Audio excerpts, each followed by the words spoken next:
দিনটা ছিল ১৩ই আষাঢ়। সকাল থেকে আকাশ কালো মেঘে ছেয়ে গেছে।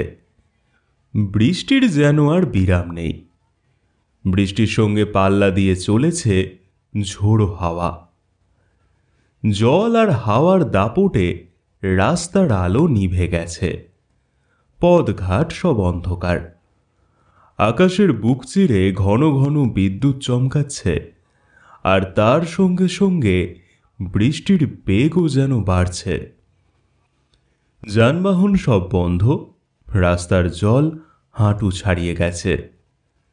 কলকাতা শহর বুঝি ডুবে যায়। বেহালায় দীপকদের বাড়িতে শান্তনু আর বিমল আটকা পড়েছে। দুপুরবেলা ঝড় বৃষ্টি মাথায় করে তারা এসেছিল দীপকের জন্মদিনে নিমন্ত্রণ রক্ষা করতে।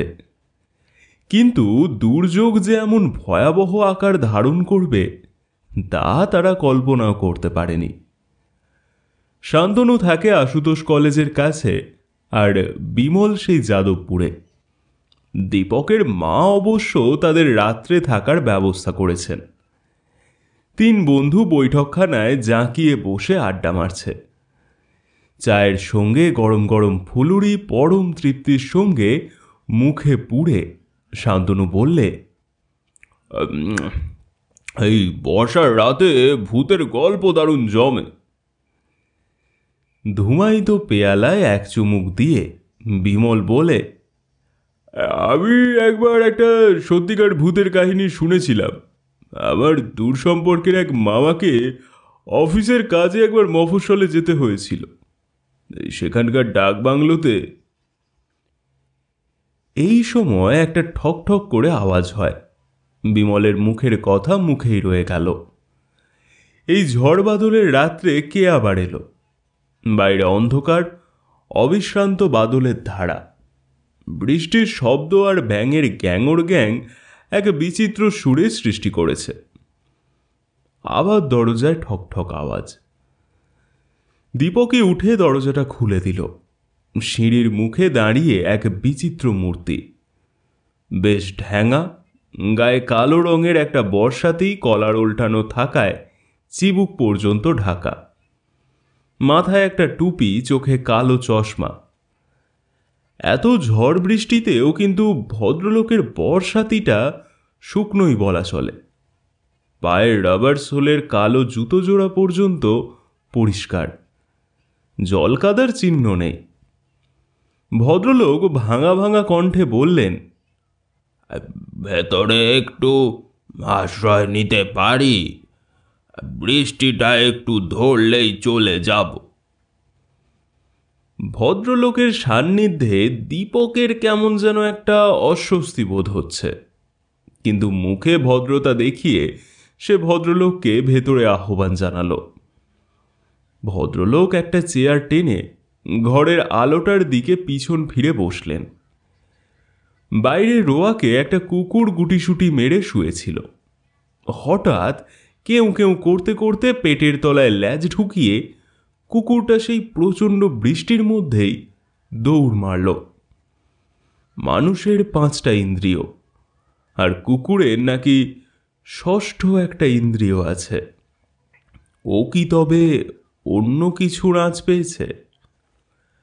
একটা থমথমে ভাব তিন বন্ধুকে যেন বিভ্রান্ত করে তুলল। ভদ্রলোকই নিস্তব্ধতা ভঙ্গ করলেন। সেই ভাঙা ভাঙা কর্কশ কণ্ঠে বললেন, ভূতের গল্প হচ্ছিল বুঝি? বিস্মিত কণ্ঠে বিমল পাল্টা প্রশ্ন করে, আপনি জানলেন কি করে? ভদ্রলোক যেন খ্যাঁক খ্যাঁক করে হেসে উঠলেন। এই বাদলায় ভূতের গল্প যে জমে ভালো। শান্তনু চমকে ওঠে। একটু আগেই তো সে প্রায় এই একই কথা বলেছিল। ভদ্রলোক তার দিকে তাকিয়ে একটু মুচকি হাসলেন। তারপর বললেন, শুনবেন না একটা সত্যিকার ভৌতিক ঘটনা? আমার নিজের জীবনেই ঘটেছিল। কারোর মুখে কোনো কথা নেই। ভদ্রলোক কিন্তু তাদের সম্মতির অপেক্ষায় না থেকে তার কাহিনী শুরু করলেন। সে আজ কয়েক বছর আগেকার কথা। দিনটা ছিল বৃহস্পতিবার, 13ই আষাঢ়। সকাল থেকেই আকাশে মেঘের ঘন ঘটা, থেকে থেকে কয়েক পশলা বৃষ্টিও হয়েছে। বিকেল 4টের সময় নামলো মুষলধারে বৃষ্টি। ওহ, সে কি বৃষ্টি! চারিদিক অন্ধকারে ছেয়ে গেল। অফিসের কাজে আমাকে মেদিনীপুরের কাঁথি শহর থেকে কয়েক মাইল দূরে একটা গ্রামে যেতে হয়েছিল। ফেরার পথে আমি বৃষ্টির মধ্যে পড়লাম। এই সামনেই একটা বড় মাঠ, আশেপাশে কোনো বাড়ি চোখে পড়ে না। চারিদিক অন্ধকার হয়ে গেছে। সামান্য যা আলো আছে তাই ভরসা করে আমি ছুটলাম। কিন্তু ছুটছি তো ছুটছি, পথ যেন আর শেষ হয় না। এদিকে যেটুকু আলো ছিল তাও ক্রমশ মিলিয়ে গেল। চারিদিকে শুধু ঘুটঘুটি অন্ধকার, আর বৃষ্টি আর বৃষ্টি। আমি পড়লাম মহা ফাঁপড়ে। একটা মাথা গোঁজবার আশ্রয় না পেলে অন্ধকারে পথ হারিয়ে পুকুর বা ডোবায় পড়ে যাওয়াও বিচিত্র কিছু নয়। কতক্ষণ ছুটেছি হুঁশ নেই। হঠাৎ অন্ধকার আকাশের বুক চিরে বিদ্যুৎ ঝলসে উঠল, আর আমি দেখলাম একটা পুরনো বাড়ির ঠিক দোরগোড়ায় এসে আমি পৌঁছেছি। ঈশ্বরকে মনে মনে অসংখ্য ধন্যবাদ দিয়ে আমি দরজায় ঘন ঘন করাঘাত করতে লাগলাম।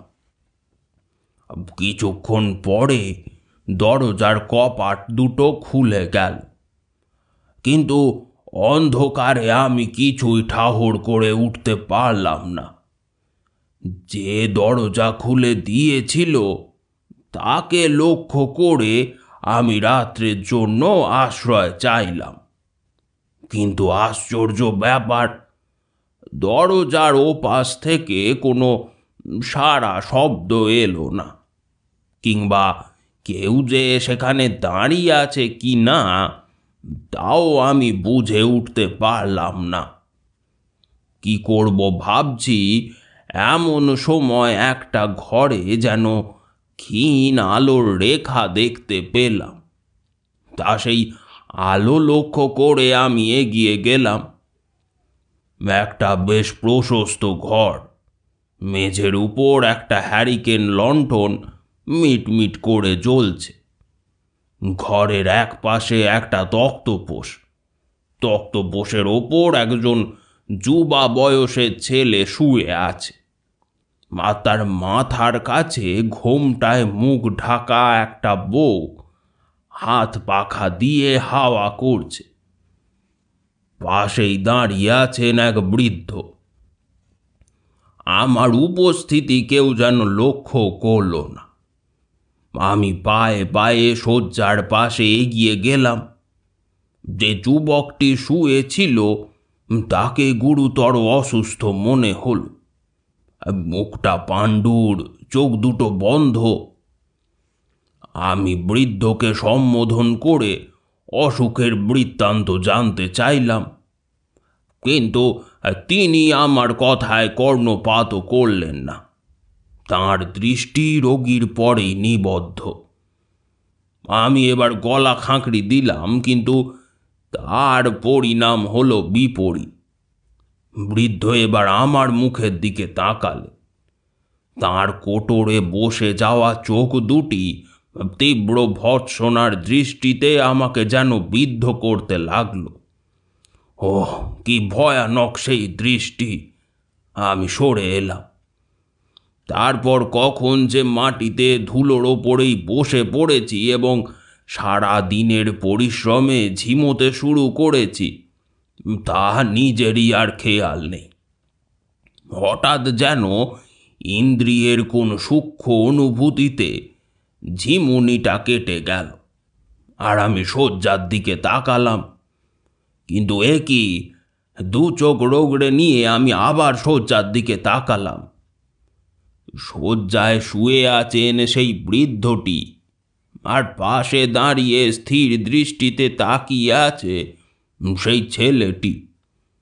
বৃদ্ধটির চোখ দুটি বোজা, ঠিক যেমনটি ছেলেটিকে দেখেছিলাম।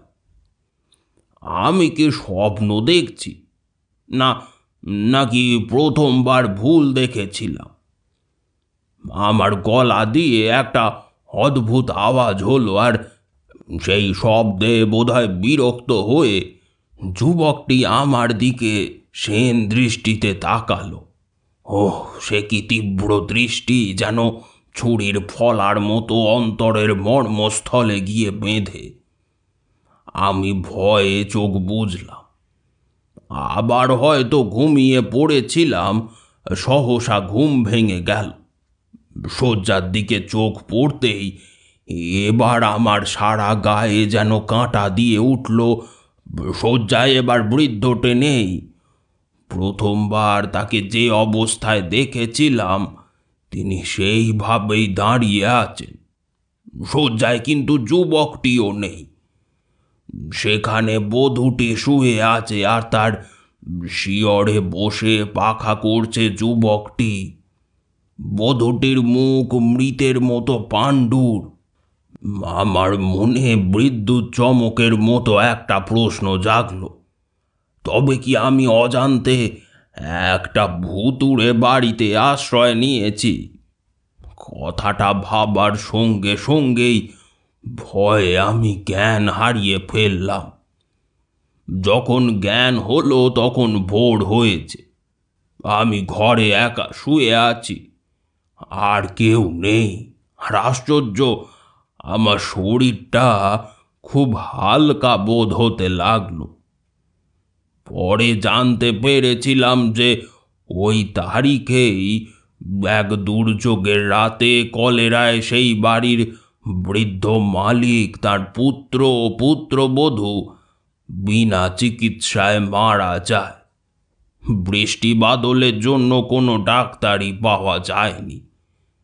তারপর থেকেই নাকি দুর্যোগের রাত্রে ওই বাড়িতে তাদের দেখতে পাওয়া যায়। ভদ্রলোক থামলেন। ঘরের মধ্যে একটা ভয়াবহ নিস্তব্ধতা। তিন বন্ধু পরস্পরের দিকে বোবা দৃষ্টিতে তাকিয়ে থাকে। একটা আতঙ্ক যেন তাদের কণ্ঠরোধ করছে। কয়েক মুহূর্ত এইভাবে কেটে যায়। হঠাৎ তারা ফিরে তাকালো ভদ্রলোকের দিকে, আর সঙ্গে সঙ্গে তাদের সর্বাঙ্গে একটা শিহরণ বয়ে গেল। চেয়ারটা শূন্য। বাইরে বৃষ্টিটাও তখন বেশ ধরে এসেছে। কি ব্যাপার? এ কি কারো কারসাজি, কোনো ভোজবাজি? তিনজনের কারোর মুখে কোনো কথা নেই। স্তব্ধ হয়ে বসে রইল তারা।